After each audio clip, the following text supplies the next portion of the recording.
எல்லோருக்கும் வணக்கம். அட பாவமே நண்பர்களே, இன்னைக்கு உலக மார்க்கெட்டுகள்லாம் வெடிச்சு செதறி இருக்கா. இன்னைக்குன்னு பார்த்து நம்ம லீவ் விட்டு குப்புறப்படுத்திட்டோம். சரி பரவாயில்ல, போன வாரம் ஒரு தடவை லீவ் வந்து நம்ம தப்பிச்ச உலக மார்க்கெட்டினுடைய வீழ்ச்சியிலிருந்து இன்னைக்கு உலக மார்க்கெட்டினுடைய எழுச்சியிலிருந்து மிஸ் ஆகி எஸ்கேப் ஆகிட்டோம். எது எப்படியோ வாழ்க்கை ஒரு வட்டம் அப்படிங்கிற மாதிரி ஆயிடுச்சு. என்ன ஒரு மனசு வருத்தம்னா, அங்க பாருங்க 12%, 10%, 8% உலக மார்க்கெட்டுகள் ஏறி இருக்கு. என்ன ஒரு பயம்னா, கவுண்டமணி அவர்கள் ஒரு படத்துல சொல்ற மாதிரி, அந்த லூசு கிழவன் நான் சொன்ன கேட்க மாட்டானே, ஏதாவது மாத்தி பேசிடுவானே அப்படின்ற மாதிரி இன்றைய நாள் மிஸ் பண்ணிட்டோம்னு வச்சுங்களேன். இது வரலாற்றில் ஏதாவது ஒரு நாளாவது இப்படி நடக்குமா? இன்னைக்கு நடந்திருக்கு. டெய்லி 10% எங்காவது இண்டெக்ஸ் ஏறுமா அல்லது இறங்குமா? ஆனா இப்ப சமீபத்தில் இந்த 15 நாளுக்குள்ள நடந்திருக்கு. அப்ப இன்னைக்குன்னு பார்த்து லீவ் விட்டுட்டு குப்புறப்படுத்திட்டோமே அப்படின்றது மட்டும்தான் மனசுக்கு ஒரு வருத்தமா இருக்கு. சரி பரவாயில்ல, இந்த சந்தோஷம் என்பது எப்பவுமே நடக்காத ஒரு விஷயம். ஏன்னா நம்ம ட்ரம்ப் அவர்கள்னாலதான் இந்த சந்தோஷம் நடந்திருக்கு. அதுவும் என்ன சொல்லியிருக்காருன்னா, நாங்க 90 நாட்களுக்கு மட்டும் தற்போதைக்கு நாங்க டேரிஃப்களை நிறுத்தி வைக்கிறோம். சைனாக்கு மட்டும் நாங்கள் 125% எங்களுடைய டேரிஃப் கட்டணங்களை உயர்த்துறோம் அப்படின்ற ஒரு தகவல் தான் சொல்லியிருக்காங்க. அப்படின்னு என்ன அர்த்தம்னா, பிரச்சனையை இன்னொரு 90 நாளை தள்ளி போட்டிருக்காங்க அப்படின்ற மாதிரியான ஒரு அர்த்தம் தான். நண்பர்களே, இந்த சமயத்தில் ஒரு மிக முக்கியமான தகவல், அதாவது சமீபத்தில் மார்க்கெட்டினுடைய வீழ்ச்சியினால பல்வேறு பங்குகள் 100 ரூபாய்க்கும் குறைவாக கீழே வந்து ட்ரேட் ஆகிட்டு இருக்கான். ஒரு உதாரணத்துக்கு NMDC அப்படின்றது ஒரு முன்னணி கம்பெனி தான், ஆனா அவன் 100 ரூபாய்க்கு கீழே வந்து ட்ரேட் ஆகிட்டு இருக்கான். ஒரு எக்ஸாம்பிளுக்கு பார்த்தீங்கன்னா, சமீபத்தில் இந்த NMDC அப்படின்ற பங்கு தன்னுடைய லோ, அதாவது ஒரு 2025 தொடக்கத்திலிருந்தே தற்போது வரைக்கும் அந்த 58 ரூபாய் அப்படின்றது இன்னும் உடைக்காம இருக்கான். ஏதாவது கொஞ்சம் பிக்கப் ஆகி மேல் நோக்கி போலாமான்னு பார்த்தா அவனுக்கு டெக்னிக்கலி சம் ரெசிஸ்டன்ஸ் வந்து கீழே இறங்கிடுறான். சரி, டெக்னிக்கல் ரெசிஸ்டன்ஸை தாண்டி மேல் நோக்கி போகலாம் அப்படின்னு மேல் நோக்கி போய்கிட்டு இருக்கிறப்ப திடீர்னு ட்ரம்ப் அவர்கள் மெட்டல்ஸுக்கு டேரிஃப் போடுறான், அப்படி போடுறான், இப்படி போடுறான்னு என்னத்தையாவது சொல்லி 70 ரூபாயிலிருந்து பாவம் அந்த பங்கு இப்போ 61 ரூபாயில கீழே கொண்டு வந்து விட்டுருக்காப்புல. அடுத்தது இரண்டாவதாக நம்ம பார்க்கக்கூடிய பங்கு கனரா பேங்க் அப்படின்ற பங்கு. இந்த கனரா பேங்க் அப்படின்ற பங்கினுடைய விலை 100 ரூபாய்க்கு மேலே எல்லாம் ஸ்ட்ராங்கா நின்று ஒரு காலத்தில் மார்க்கெட் நல்லா இருந்தப்ப 2024 தொடக்கத்திலாம் வந்து 120 ரூபா பக்கத்திலாம் ஆடிக்கிட்டு இருந்தான். அதுக்கப்புறம் தொடர்ந்து பேங்குகளில் வீழ்ச்சி ஆனதுக்கப்புறம் போன வருஷத்திலிருந்து தொடர்ந்து 6 மாதத்துக்கு மேலாக கீழே இறங்கி 80 ரூபா வரைக்கும் போயிட்டான். 80 ரூபா வரைக்கும் போன பங்குல தற்போது என்ன தகவல் அப்படின்னு பார்த்தீங்கன்னாக்கா, 50 டேஸ் மூவிங் ஆவரேஜ் பக்கத்தில் ஆடிக்கிட்டு இருக்கான்.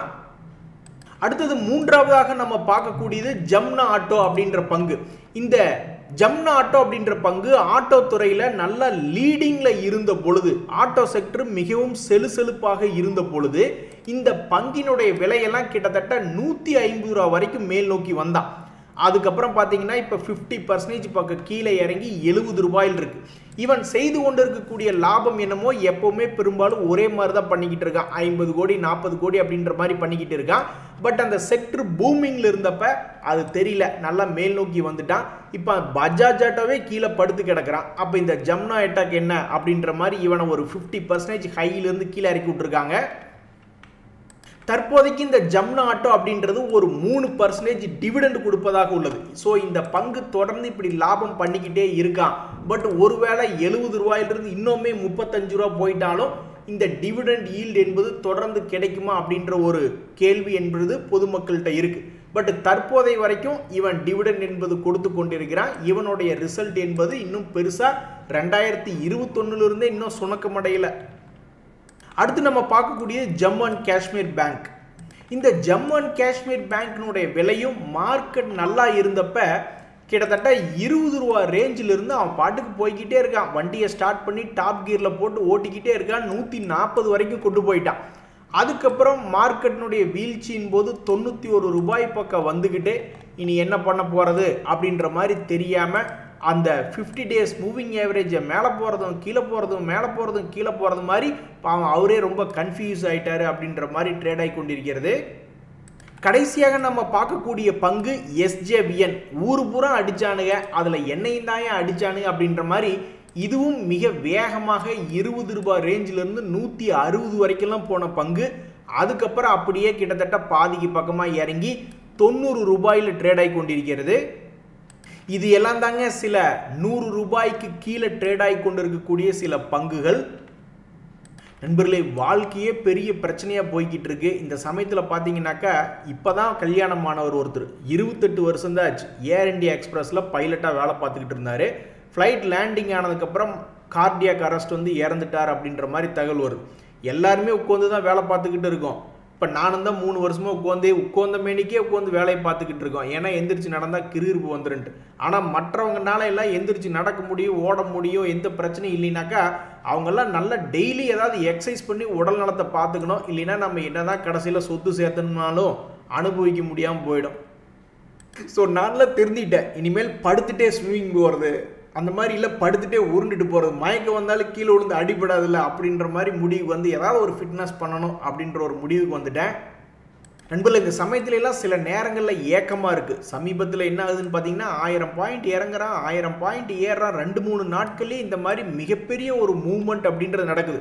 பொதுவாக ட்ரேடர்களுடைய வாழ்க்கையில் நிஃப்டி ஒரு 200 பாயிண்ட் நம்மளுக்கு ஃபேவராக நகராதா, வெறும் ஒரு 300 பாயிண்ட் நம்மளுக்கு ஃபேவராக நகராதா, நகர்ந்ததுனாவே பல்லாயிரக்கணக்கான அமௌண்ட் வருமே அப்படின்ற மாதிரி ட்ரேடர்களுடைய வாழ்க்கையில் ஒரே இன்பமாக இருக்கும்.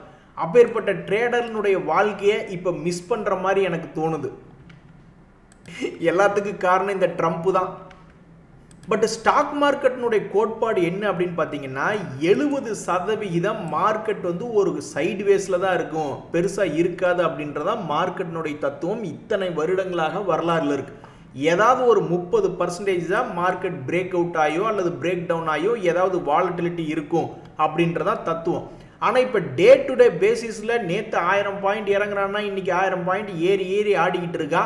மேபி அந்த தத்துவம் சரியாக இருக்கும் பட்சத்தில் இன்னும் சில நாட்களுக்கு பிறகு ஒரு 2-3 மாதம் மார்க்கெட் நீட்டி படுக்கும் அப்படின்ற மாதிரி தான் நிறைய பேர் யோசிச்சுக்கிட்டு இருக்காங்க. ஏன்னா இப்போ கூட சமீபத்தில் பார்த்தீங்களா, மார்க்கெட் தொடர்ந்து ஏறிட்டே போச்சு, கீழே வந்து நிறைய கேப் அப் அப்படியே விட்டுட்டே போயிட்டே இருந்தா, அப்புறம் கடைசியில் கீழே வந்து மார்க்கெட் நிறைய கேப் அப்புகளை கவர் பண்ணால் பார்த்தீங்களா. ஸோ மார்க்கெட்டினுடைய கோட்பாடுகள்லாம் இந்த மாதிரி இருக்கும் பொழுது ஏதாவது நடக்குமா, இனி சில நாட்களுக்கு பிறகு மார்க்கெட்டில் சைட்வேஸில் நீட்டி படுத்துருமா அப்படின்ற மாதிரி சில பேர் எதிர்பார்த்துக்கிட்டு இருக்காங்க. நண்பர்களே, கம்பெனிகளில் லாபம் வரலின்னு வச்சிங்களேன், உடனே அவங்க கொடுக்கக்கூடிய டிவிடெண்டுகளை கேன்சல் பண்ணி விட்ருவாங்க. பழைய டிவிடெண்ட் ஹிஸ்ட்ரி 5 வருஷத்துக்கு எடுத்து பார்த்தா கிட்டத்தட்ட 5% 10% டிவிடெண்ட் கொடுத்த மாதிரி இருக்கும். ஆனால் நஷ்டத்தில் போகும்பொழுது அவங்களுடைய டிவிடெண்டை கம்மி பண்ணிவிடுவாங்க. ஆனால் பல்வேறு கம்பெனிகள் தொடர்ந்து டிவிடெண்ட் கொடுக்கறதுல ரெக்கார்ட் செய்த கம்பெனிகளாக இந்த கோல் இண்டியா போன்ற கம்பெனிகள் இருக்குது. இவனுடைய சமீபத்தினுடைய டிவிடெண்ட் ஈல்டு என்பது 6.81% இருக்குது. இனிமேல் மறுபடியும் இன்ட்ரிம் டிவிடெண்ட் ஏதாவது அனௌன்ஸ்மெண்ட் பண்ணுறான் அப்படின்ற சமயத்தில் இந்த ப்ரைஸுக்கு தகுந்த மாதிரி டிவிடெண்ட் ஈல்டு என்பது மாறும்.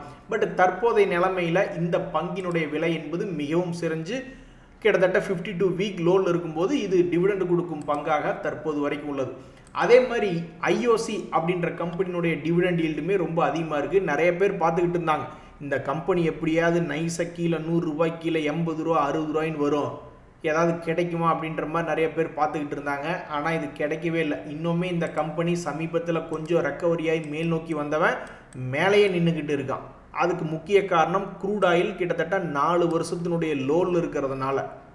ஸோ தற்போதைய நிலைமையில் ஐஓசியினுடைய டிவிடெண்ட் ஈல்டு பர்சன்டேஜ் என்பது 9ஆக காமிச்சு கொண்டிருக்கிறது. ஸோ சில பேர்லாம் இருக்காங்க, இந்த மாதிரி டிவிடெண்ட் தரக்கூடிய பங்குகளை எழுதி வச்சுக்கிட்டு எப்பாவது மார்க்கெட் கிராஷ் ஆகுமா அப்படின்ற மாதிரி பார்த்துக்கிட்டு இருப்பாங்க. அந்த வகையில் தற்போது முன்னணியில் இருக்கக்கூடிய டிவிடெண்ட் கம்பெனிகளாக இந்த கோல் இண்டியாவும் ஐஓசியும் இருக்குது. ட்ரம்ப் ஆடிய ஆட்டத்தில் அவர் வாங்கிய பின்வாங்கினதுனால ஏற்றப்பட்டது ஸ்டாக் மார்க்கெட்டும் இல்லை, கோல்டினுடைய விலையும் ஏற்றிட்டாங்க, பிட்காயினுடைய விலையுமே நேற்று ஏற்றிட்டாங்க. 76,000க்குலாம் ஓடி கீழே விழுந்து கிடந்த பிட்காயினை தூக்கி 82,000 ரூபாயில் போற வச்சுட்டாங்க.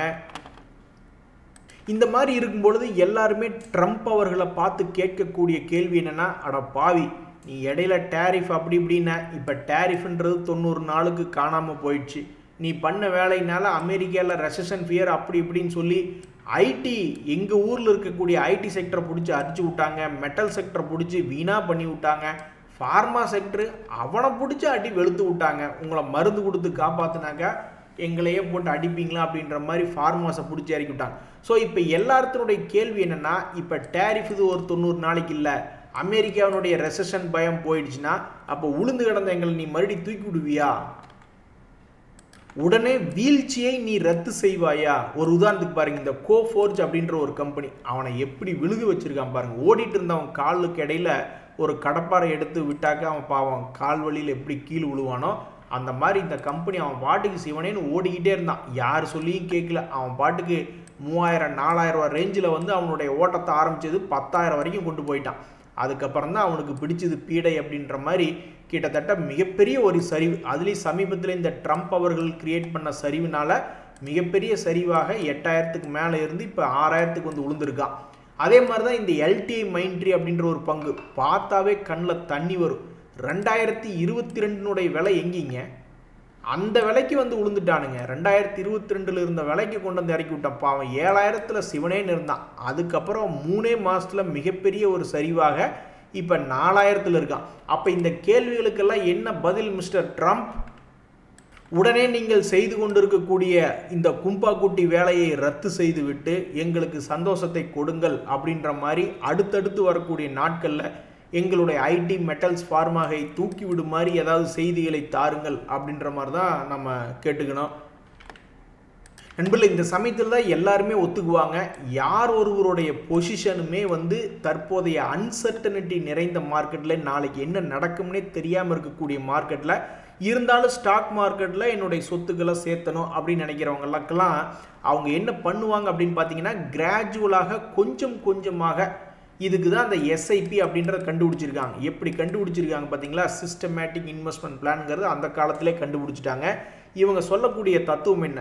உன்னால் ஒரு மாதத்துக்கு உன்னுடைய பட்ஜெட்டை கனெக்ட் பண்ணி எவ்வளோ மிச்சம் வருதோ, ஒரு மாதத்துக்கு எவ்வளோ மிச்சம் வருதோ, அல்லது ஒரு நாளைக்கு எவ்வளோ வருதோ, உன்னுடைய கெப்பாசிட்டியை பொறுத்து ஒரு அமௌண்ட்டை ஃபிக்ஸ் பண்ணி ஒரு குறிப்பிட்ட வருஷம் வரைக்கும் போடு, மார்க்கெட் என்னமோ ஆகிட்டு போகுது அப்படின்ற மாதிரி இந்த கிராஜுவலாக ஒரு பொசிஷனை ஈக்விட்டி மார்க்கெட்டில் பில்டப் பண்ணும் பொழுது அந்த பிரச்சனைகள் தீர்ந்து போயிடுது. இங்கே பார்த்தீங்களா, ரொம்ப பேர் ரொம்ப கவனமாகவே இருக்க மாட்டாங்க, ரொம்ப கேர்லெஸ்ஸாக இருக்காங்க. அதாவது ஒரு சைக்கிள் என்பது இறங்கிறது மறுபடியும் ஏறுறது, இது ஒரு முழு சைக்கிள் அப்படின்ற மாதிரி நம்ம எடுத்துக்கிறோம்னு வச்சிங்களேன். சில பேர் இந்த கும்பா சைக்கிளில் மட்டும் பார்ட்டிசிபேட் பண்ணிவிட்டு கீழே வரும்பொழுது போட்ட பணத்தை எடுத்துகிட்டு போயிடலான்னு பாவம் நிறைய பேர் போயிடுறாங்க, நல்ல கம்பெனியாக இருக்கும் பொழுது. ஆனால் ஒரு ஃபுல் சைக்கிள் இறக்கத்துலையும் சரி ஏற்றத்துலையும் சரி கொஞ்சம் கொஞ்சமாக இன்வெஸ்ட்மெண்ட் அப்படின்னு பண்ணும் பொழுது அதனுடைய ஏவரேஜ் ப்ரைஸ் இந்த இடத்துல தான் வந்து நிற்கும். அப்போ கடைசியில் ஃபுல் சைக்கிள் அப்படின்றது போய் முடியும் பொழுது ஒரு நல்ல பங்காக மார்க்கெட் சப்போர்ட் பண்ணும் பொழுது அவங்க வெளியே வரும்பொழுது கிட்டத்தட்ட ஒரு ப்ளஸில் வெளியே வந்துடுறாங்க. ஸோ இந்த கிராஜுவலாக எஸ்ஐபி முறையில் உள்ளே போகிறது, மார்க்கெட்டுக்குள்ளே போகிறதுக்கு ஒரு அட்வான்டேஜ் இருக்குது. அதுலேயும் சிலதெல்லாம் ப்ளஸ் ஆர் மைனஸ் இருக்குது. அதாவது மொத்தமாக நம்ம அக்குமுலேஷன் பண்ணி லாபத்தில் இருப்போம். அதுக்கப்புறம் வாழ்க்கை ஒரு வட்டம் அப்படின்ற மாதிரி திடீர்னு ஸ்டாக் மார்க்கெட்டில் ஒரு புல் மார்க்கெட்டுக்கு அடுத்தது பியர் மார்க்கெட் வருன்றது எல்லாத்துக்குமே தெரியும். அப்போ ப்ராஃபிட்டை புக் பண்ணால் போட்டாக்கா அப்புறம் அவன் ஸ்வங்கின்னு கீழே இறங்கிடுவான். இப்போ கூட சமீபத்தில் நிறைய நண்பர்கள் சொல்லிட்டு இருந்தாங்களே, 4-5 லட்ச ரூபா லாபத்தில் இருந்தது, கடைசியில் பார்த்தா இப்போ 1 லட்ச ரூபா நஷ்டத்தில் இருக்குது அப்படின்ற மாதிரி.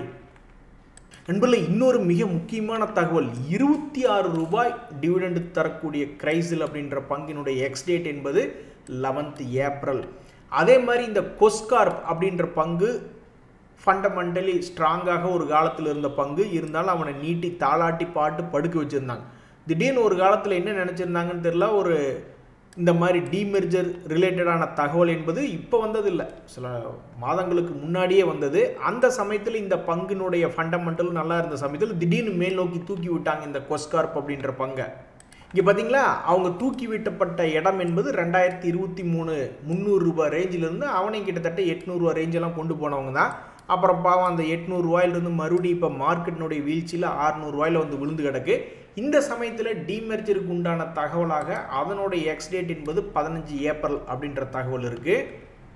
இந்த சமயத்தில் ஒன்று நினச்சி பார்க்கணும், சீமென்ஸ் அப்படின்ற ஒரு பங்கு தன்னுடைய எனர்ஜி பிஸ்னஸை டீமெர்ஜ் பண்ணி வெளியெடுத்தாங்க. அந்த சமயத்தில் இந்த பங்கு வந்து 2450 வரைக்கும்லாம் லோ போனால் இப்போ 2711 உட்காந்துக்கிட்டு இருக்கான். ஒரே டென்ஷனப்பா டென்ஷன் அப்படின்ற மாதிரி ஒரு நண்பர் என்ன சொல்கிறாருன்னா, மார்க்கெட்டில் பல தத்துவங்கள் இருக்குது, டோன்ட் கேட்ச் த ஃபாலிங் நைஃப்னு சொல்கிறாங்க. அதாவது கீழே விழுகிற பங்குகளை ஏவரேஜ் பண்ணாதீங்க அப்படின்றாங்க. இது பெரும்பாலும் எதுக்கு சொல்கிறாங்கன்னா, அது ஒரு நஷ்டமடைகிற கும்பா கம்பெனி. அவன் கொடுக்குறதே ஒவ்வொரு குவார்ட்டர்லி ரிசல்ட்டிலும் நெகட்டிவ் லாஸ்ன்னு கொடுத்துக்கிட்டே இருக்கான்னு வச்சிங்களேன், அப்போ அது கீழே விழுந்துட்டு இருக்கிற கத்தி, அதை தான் பிடிக்காதீங்க அப்படின்ற மாதிரி பெரும்பாலும் சொல்ல வருவாங்க. பட் பொதுவாகவே இந்த மாதிரி டோன்ட் கேட்ச் த ஃபாலிங் நைஃப்னா கீழே விழுகிற பங்கை ஏவரேஜ் பண்ணாதே அப்படின்ற மாதிரி சொல்கிறாங்க. சரின்னு சொல்லிட்டு நான் இந்த டிக்சன் அப்படின்ற பங்கை விட்டுட்டேன். கடைசியில் பார்த்தா அவன் என்னடானாக்கா கடைசியில் 13,000 ரூபா வரைக்கும் போயிட்டான் அப்படின்னு ஒரு எக்ஸ்பீரியன்ஸ் சொல்கிறாரு நம்ம நண்பர் ஒருத்தர்.